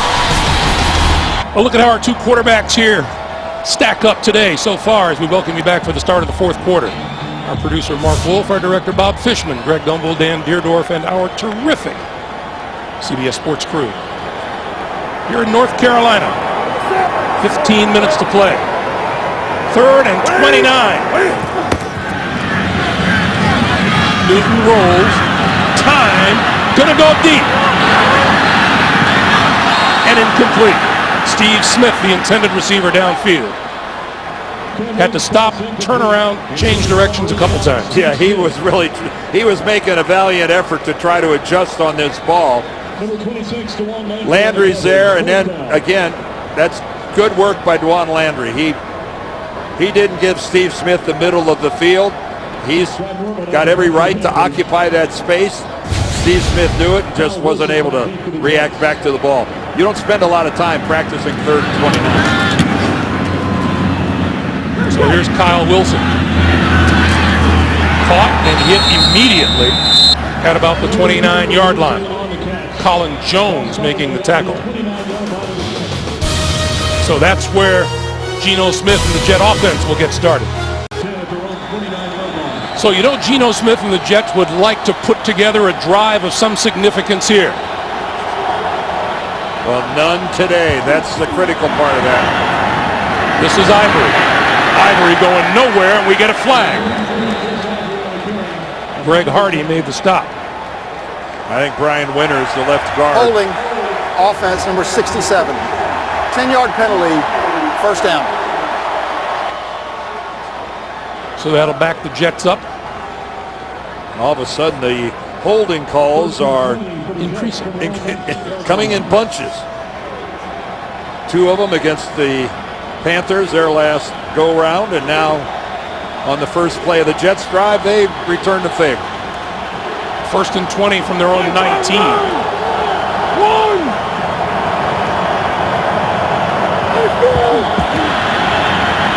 Geno Smith rolling, looking, throwing. It is caught, but out of bounds.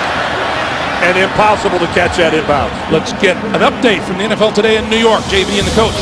A nice way to cap a 16-play drive. Well, it sure is, JB. Ryan Fitzpatrick's going to find Delaney Walker in the back of the end zone after the play action, and Tennessee takes the lead over Arizona 17-13.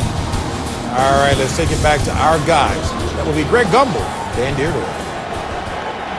All right, guys, thank you very much. As you take a peek at the AFC playoff picture, Geno Smith looking at a 2nd and 20.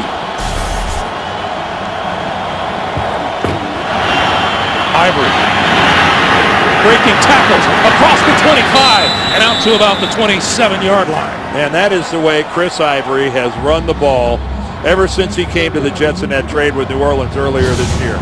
He has brought an attitude. He has brought physical and mental toughness.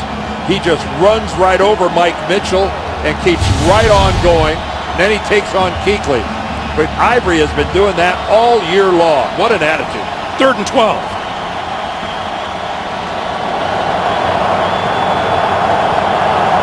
More than just a few Jets fans here in Carolina. And Geno Smith calls timeout. First, charge timeout.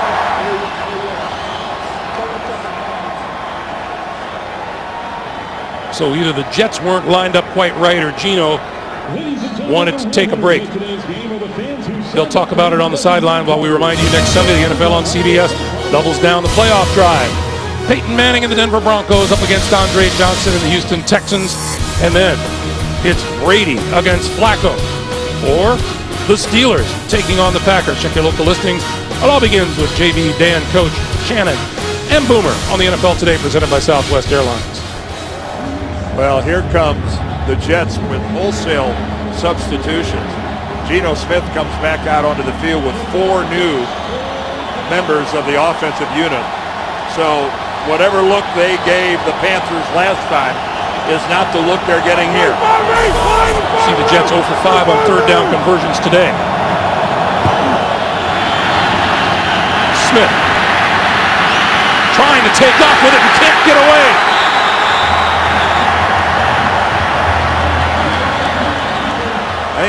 K1 Short, number 99. You're exactly right. And again, Geno Smith has a lot of time to try to find somebody. There's Curley.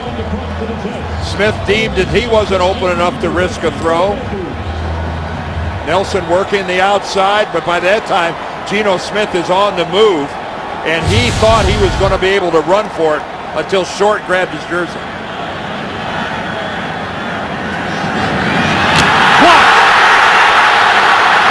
Covered by the Jets, but this is going to give the Panthers great field position. Jason Williams with the block. Well, right up the middle. Right up the middle. The kicker has nowhere to go. Right in the gap between the center and the left guard. Whoa, you can't make a mistake like that and release a guy right into the middle. That was surprisingly easy for Jason Williams. And Quigley never, ever had a chance. It's one thing to have a pressure off the edge where maybe a guy gets a finger on the football, but to let a guy come into the A-gap and right upfield, a major error. 65 career punts, first one Ryan Quigley has had blocked. D'Angelo Williams spinning to the 10. Now here again, Rex Ryan is asking a lot of his defense, because if they can limit Carolina to a field goal here, that's still a one-score football game. This is the kind of position that the Jets defense has been finding themselves in an awful lot this season, mostly because the offense hasn't been getting it done. That time a special teams failure. Third trip to the red zone for the Carolina Panthers. They have scored no touchdowns there so far. This is D'Angelo Williams to the 5, to the 3. It'll be first and goal. Well, D'Angelo Williams that time finds a nice hole going off the left side. You see pulling around, comes Handgartner. He gets up there, gets a good block to the inside. Jordan Gross, the left tackle. Good double team going down with Khalil. That's good positive push that time to move the sticks.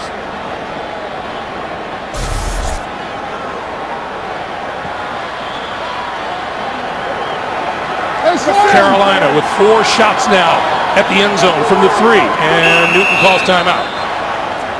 First, charge timeout. First timeout call by the Panthers here in the second half. We'll take a break.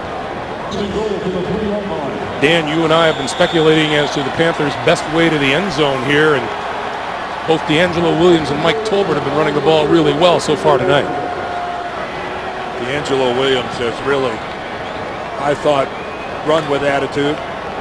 Jeff Handgartner is at an eligible position. Backup offensive lineman. This is Tolbert.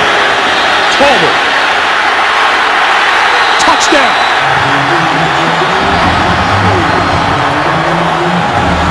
Well, that is where Tolbert appeared to be stopped short of the goal line, and then the scrum and the momentum of the scrum carried him into the end zone. Tolbert gets stood up right there, and then there's a pretty good push. And you can see Nate Chandler, number 78, he pulls around, and he's one of the guys that gets a good shove going in there.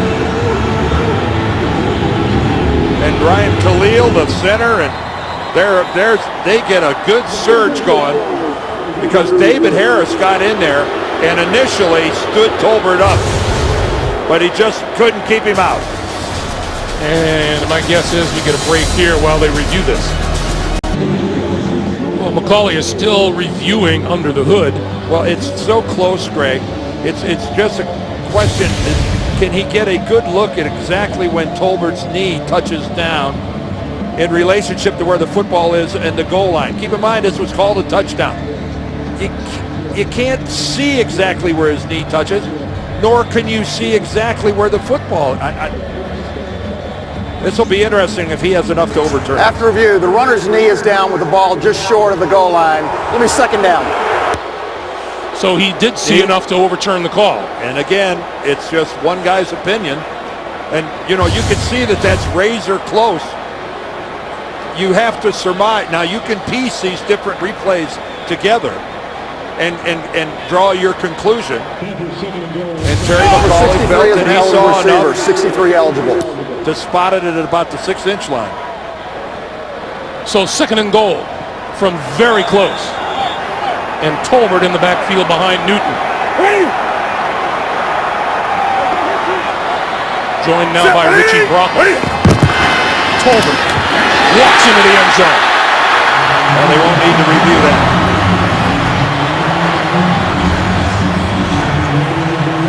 Going right back to the same side of the football. In behind Jordan Gross and Gartner, the backup offensive lineman who's playing tight end to the left side. Nate Chandler pulls around on the, and just a walk-in. Well, the Jets were betrayed by their special teams, and it cost them a touchdown. The extra point, Carolina now matches its biggest lead of the day. It's 23-13. The blocked punt gave the Panthers the ball deep in Jet territory. Tolbert converts the touchdown. So it's a 10-point lead once again for the Carolina Panthers, and Rex Ryan's team looking at an uphill battle with 11:05 to play. Well, it's got to be so frustrating. You fight your way back into this game. Your offense puts together a great drive, and then you give up a block punt. Kyle Wilson not going to run this one out of the end zone, and the Jets will start from their own 20-yard line. Gives us an opportunity to remind you that coming up, time permitting after the game, the Subway postgame show. JB, Dan, Shannon, Boomer, and Coach Bill Cowher with the latest NFL scores and highlights coming up on the Subway postgame show. 6 times this year, Jets have been down by 10 or more points in the fourth quarter. Haven't rallied to win any of those games. Well, and Geno Smith, only 3 receivers have caught passes for the Jets. Nelson, Cumberland, and Powell. Holmes and Curley shut out. Smith throws far side of the field, and that's complete. It's Antonio Holmes with his first catch of the night. And San Antonio understandably getting a little grief. He's the one with the big pronouncement midweek about the Panther secondary. Well, he's working against the rookie Melvin White, who put the capital C in cushion right there as he gave San Antonio about 5 free yards. 2nd and 1. This is Ivory, and Ivory hit hard at the line of scrimmage, led by Chase Blackburn.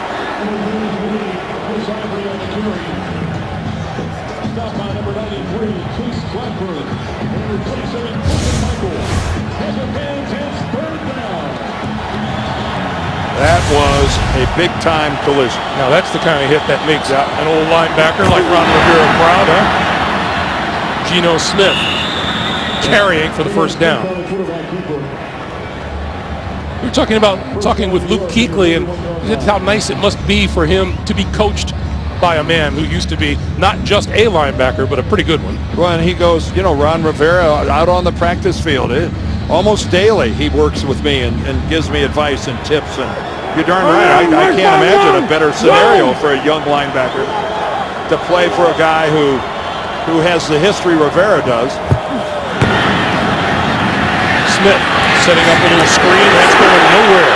Bilal Powell had no place to go. Thomas Davis with the hit. Back to New York. Kansas City trying to wrap up a playoff spot with a win, Coach. How about Jamal Charles in here? Watch a 71-yard on the wheel route. On the day, he's got 4 receiving touchdowns and 187 yards. He's got another rushing touchdown, 5 total touchdowns on the day. You talk about fantasy points. He's living a fantasy. And Boomer's now on your bandwagon. Back to Greg. All right, JB, thank you. Bilal Powell, no place to go. He's at the 30-yard line.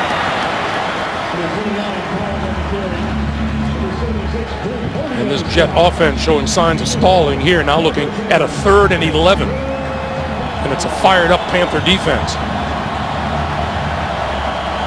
Well, Jeremy Curley not a part of the Jets offense. There he is, finally coming out.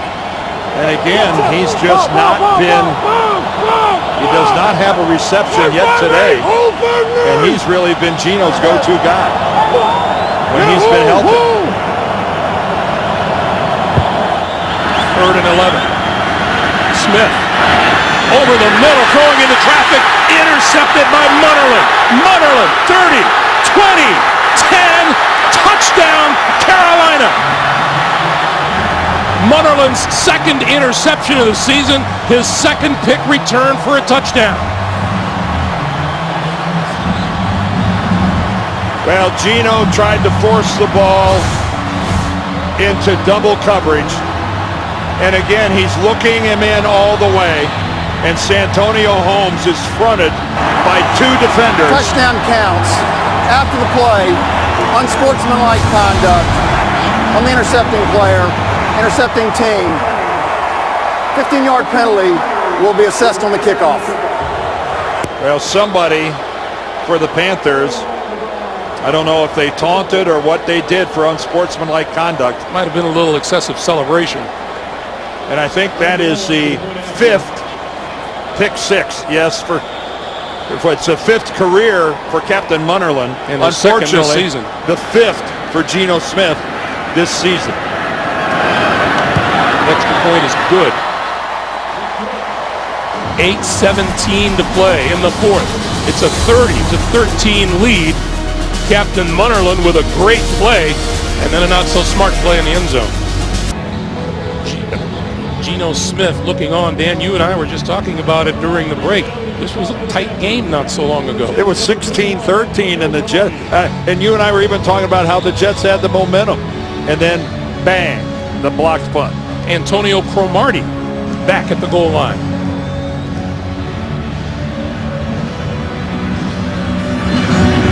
Let's see if Geno gives him a chance to return it. He will. Cromartie from the 6-yard line. And comes up short of the 30. Well, we talked about Geno Smith's pick 6s. It started week 7 in New England. Logan Ryan picked him off, went 79 yards. Had a pair of them in Cincinnati. One by Chris Crocker, another one by Adam Jones. Week 11 at Buffalo, Denard Searcy. He stepped in front of a Smith pass, and then right into double coverage, Captain Munnerlyn. And again, that is so crippling to give up a pick 6. And for the 5th time, Geno Smith, he played a clean game right up to that point. But he didn't look off the safeties, and he threw it right into double coverage. It was 16-13. The Jets had a punt blocked that turned into a touchdown, and then the pick 6. Smith tried to wind up to launch one and got rid of it, and it's incomplete. Well, that was a heck of an effort by Geno Smith, getting away from a pair of defenders who had him on radar lock.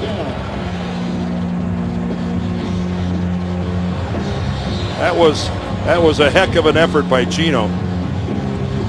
You know, and that was his 21st interception on the season. Keep in mind, as Marty Morning was, so he came into this game tied with Eli Manning for the lead for most interceptions. They go Wildcat now, and Jeremy Curley now back to Geno Smith. And they're out of time. What was that? Delay of game. That'll back the Jets up even more. 2nd down. That was a complete screw up on the part of the offense. They didn't have any idea what they were running.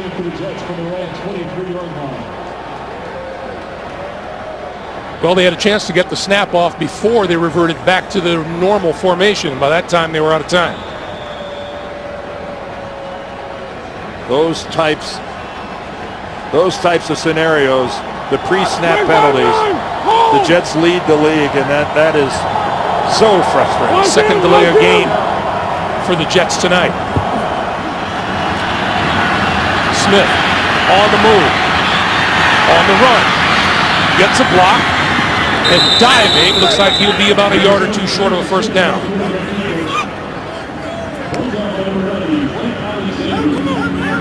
Geno Smith barking at his teammates. He's showing some competitive fire here. Number 62 is an eligible receiver. 62 eligible. Again, these are learning experiences for Geno Smith. They're tough lessons. Lord knows he's had more than his fair share this season. But he's not getting a ton of help either. 3rd and 1.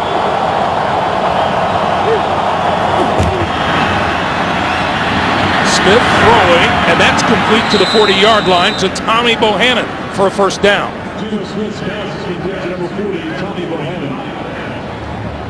And you know, we've seen the Jets several times this year, Dan. There's no wavering on the part of the coaching staff in their support of Geno Smith. No. They know. In fact, Cam Newton, when we talked to Cam Newton yesterday morning, I said, can you identify with what Geno Smith is going through? He said, oh, yes.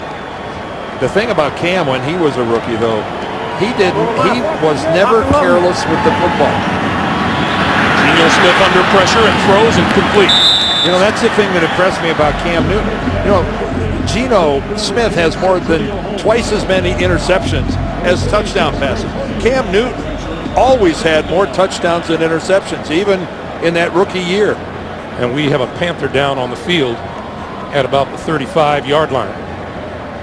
Well, you hope that's a cramp. There's been no official word for, but Greg Hardy looked for all the world like he just caught a cramp. Yes. So all of you Panther fans who've been holding your breath during that commercial break, I'm pretty sure. Yeah, pretty sure it's just a cramp. Geno Smith pulls it down, looking and going to run, and slides down across the 45.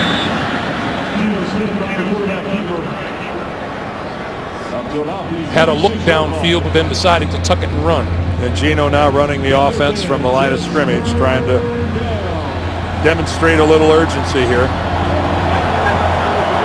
6:10 to play.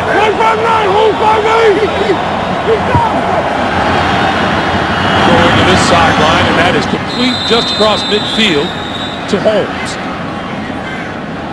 Santonio Holmes, he of the big pronouncement midweek with just his second catch of the day for 13 yards. I will say this in his defense. He was praising the Panthers' front seven as to how good they are. He said if they have a weak link, it would be their secondary. So, hey, still, it's billboard material. You should know better. What did Ron Rivera say when you asked him about it? Well, he loved it. Yes, absolutely. That pass, and that's behind Holmes, incomplete. Holmes is open.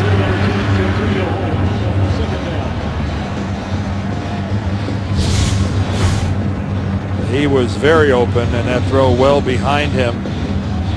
And again, the Holmes issues this season, whether they be hamstring problems, ankle problems, foot problems, hasn't allowed he to really develop the chemistry you'd like to see with his quarterback. It hasn't happened. Smith. And that catch is made to the 25-yard line is Curley. And we've got a flag down.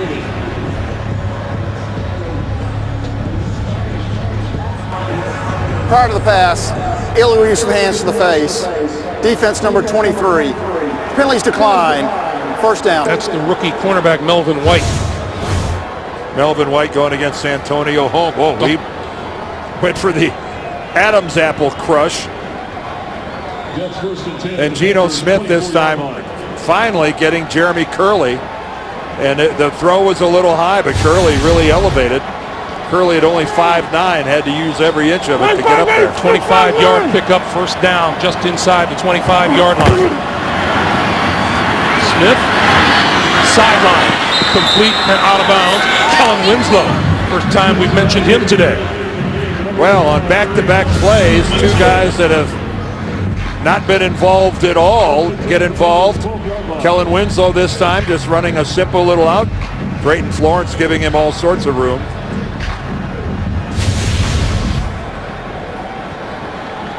So it's another first down, and Ivory in the backfield with Smith as we duck under 4:50 to play. McCauley delayed the snap because Carolina was substituting. Smith coming back this way, incomplete, and off the hands of Holmes.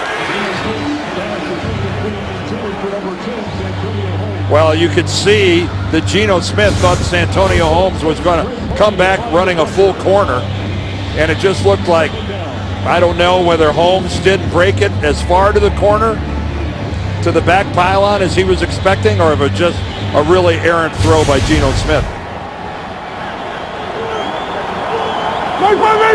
Second and 10. Powell to about the 8.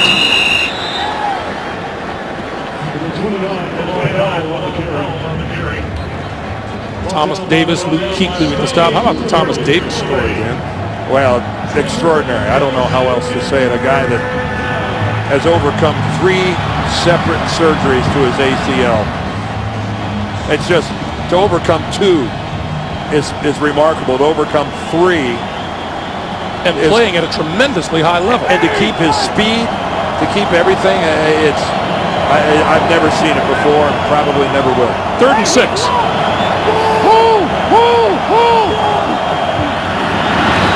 Smith over the middle, and that is touchdown. Jeff Cumberland with the catch for the touchdown.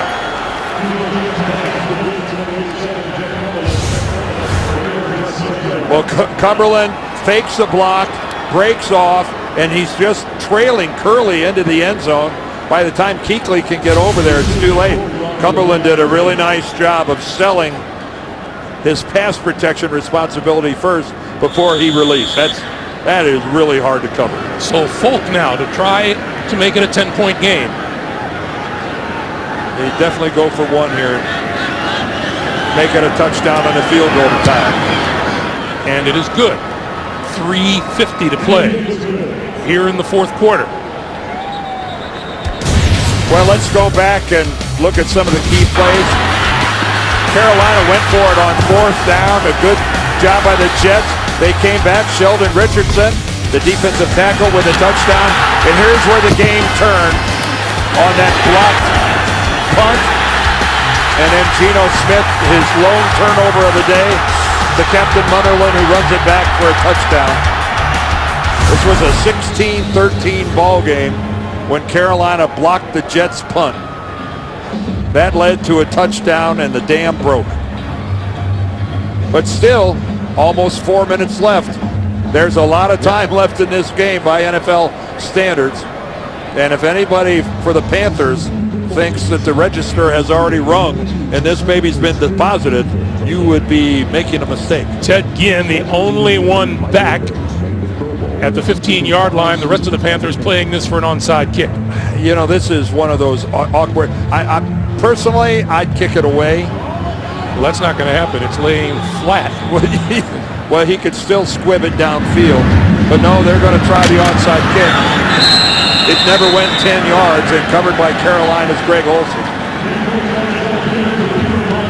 And that's the problem.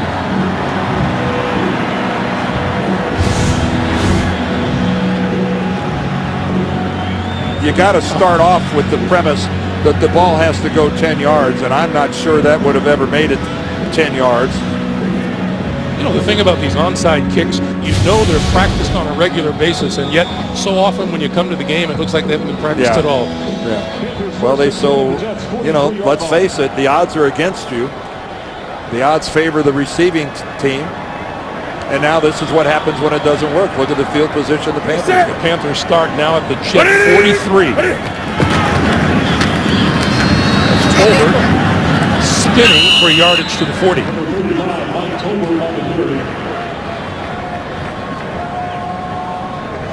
Dan, how about those Miami Dolphins who beat the New England Patriots today and helped their playoff stock? I've been saying this for weeks. I'm sounding like a broken record, but I'm kind of amazed. Every time I hear people talk about Coach of the Year candidates, I never hear Joe Philbin's name. No one says it. And maybe he's got a black eye over, the whole Richie Incognito, Jonathan Martin situation. But the fact that he's held that team together as effectively as he had, I think that's a masterful job of coaching. Talk about weathering a major storm. He has done that. This is Tolbert, and Tolbert squeezes through for another few yards to the 37. The Jets have 2 timeouts left. Second charge timeout, New York. They've only got 1 left after this. As we said, the Dolphins right in the thick of that AFC playoff race now. Football fans, college football action returns. Kansas City winning. They're up 49-31. See, the Jets with 2 timeouts left, they could only stop 2 of these plays, so it's either stop it after the first down play or let the first play go and then you stop it after the second and the third down play. Either way, all ends up in the same wash. And before the game, don't miss the Belt Bowl Fan Fest, which begins at 11 a.m. and features a concert by Blake Shelton. Once again with those Dolphins, the young Mr. Tannehill has been coming along, hasn't he? Yes, he has. He's been showing that he earned that number 1 draft spot. 3rd and 5. Tolbert again. Tolbert still bulldozing his way close to a really first down. close. Oh, Really close. It looked like he didn't have a chance at it.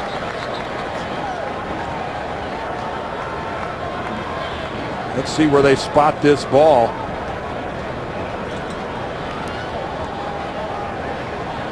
Terry McCauley's calling for the chains.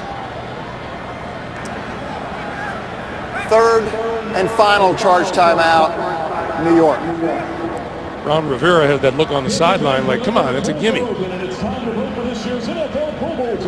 Well, it's interesting that the Jets called a timeout because the clock stops when the chain comes in. You could wait to see whether they got it or not. Oh, that's a first down. I believe that makes everything moot. 30-second timeout. Well, they'll still get 1 stoppage at the 2-minute warning. Let's get another update from the guys in New York. JB and Coach Gower. Hey, Greg, Packers have narrowed the gap. 14 unanswered points right here. Matt Flynn to James Starks. 11-yard touchdown pass, narrowing the lead now 29-24. Remember, Philadelphia lost earlier in the day. 12:47 left in regulation. Back to Greg and Dan. All right, guys, in the NFC playoff picture, San Francisco and these Carolina Panthers in the forefront, but are not home free by any stretch of the imagination. Boy, you just got to wonder about the Dallas Cowboys and when they need a defensive stop, whether that group can deliver one. Tolbert again. Tolbert has been a workhorse today. Well, that time he ran right into Demario Davis. Then, if things stay the way they are now, these Jets still will not have won 2 games in a row all season long. And while they won't be mathematically eliminated from the playoff picture, with this being their 8th loss, if that's the way it ends up, it's a talk about a long shot.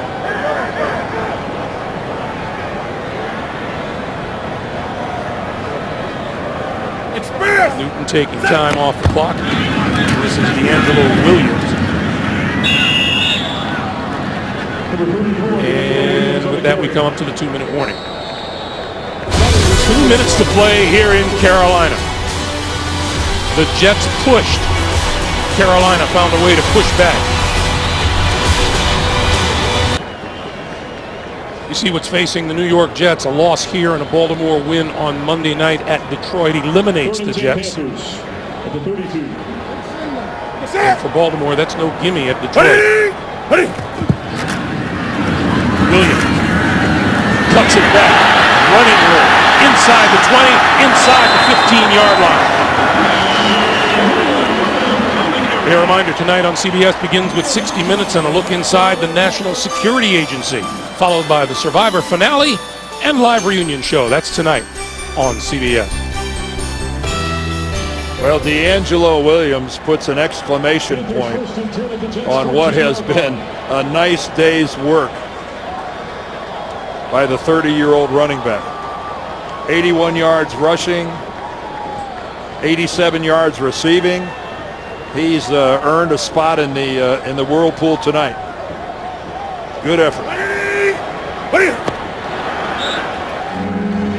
I'd like to take a moment to remind you the executive producers of the NFL on CBS, Sean McManus and Harold Bryant. Today's game produced by Mark Wolf, directed by Bob Fishman.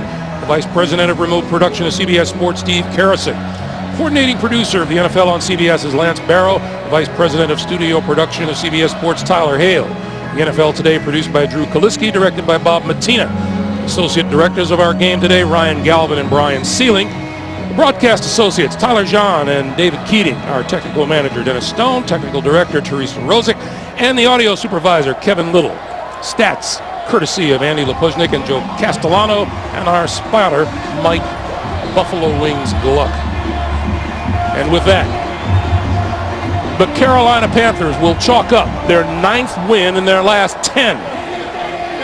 And their first 10 victory season in the books since the 2008 season. 30-20, the final score. A good-looking football team, Greg. Oh. They're going to make some noise in the playoffs. What you call dangerous in the postseason. Defense always travels well.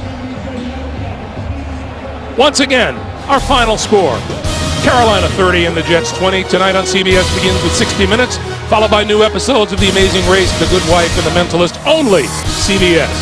For Dan Deerdorf, for all of us here at CBS Sports, Greg Gumbel. So long from Charlotte.